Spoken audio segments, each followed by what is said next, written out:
ভারতের দালালেরা হুঁশিয়ার সাবধান, মোদির দালালেরা হুঁশিয়ার সাবধান। বিশ্বের মুসলিম এক হও, লড়াই করো। বিশ্বের মুসলিম এক হও, লড়াই করো। বিশ্বের মুসলিম এক হও, লড়াই করো।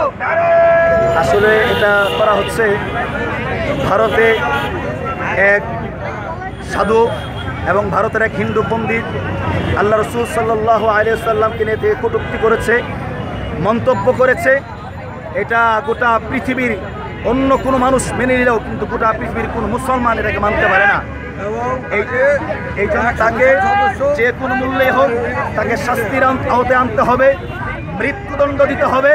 মৃত্যুদণ্ড যদি দেওয়া না হয় তাহলে বাংলাদেশ থেকে ছাত্র জনতা নিয়ে আমরা লং মার্চ টু মুম্বাইয়ের দিকে রওনা করবো ইনশাআল্লাহ। আর দ্বিতীয় কথা হচ্ছে ফিলিস্তিনের কিনেও এই ভারত বিভিন্ন সময় বিভিন্ন ষড়যন্ত্রে লিপ্ত। আমরা চাই অনতিবিলম্বে এই ষড়যন্ত্র বন্ধ করে তারা তাদের অবস্থানে থাকুক। যদি তারা তাদের অবস্থান থেকে সরে না আসে, মুসলমানদের বিরুদ্ধে, ফিলিস্তিনের বিরুদ্ধে, বাংলাদেশের বিরুদ্ধে, বিশ্বনবী সাল্লাল্লাহু আলাইহি ওয়াসাল্লামের বিরুদ্ধে যদি তারা আরেকবার আঙ্গুল উঠায়, আমরা আল্লাহর ইজ্জতের কসম করে বলতে পারি, রব্বে কাবার কসম করে বলতে পারি, জীবন দেওয়া হলেও ভারতকে স্বাধীন করে আমরা আরেকবার দেখে দিই।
বাংলাদেশের মুসলমান এক হও, এক হও। বাংলার মুসলমান এক হও, এক হও। বাংলার যুবকেরা এক হও, এক হও। বাংলার মুসলিম এক হও, এক হও। বাংলার ছাত্ররা এক হও, এক হও।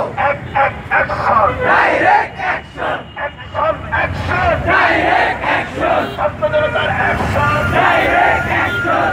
মুসলমানের অ্যাকশন, ডাইরেক্ট অ্যাকশন। জেগেছে রে, জেগেছে। ছাত্র সমাজ জেগেছে, জেগেছে রে, জেগেছে। ছাত্র সমাজ জেগেছে, ছাত্র সমাজ জেগেছে, জেগেছে রে, জেগেছে। জেগেছে রে, জেগেছে। ছাত্র সমাজ জেগেছে।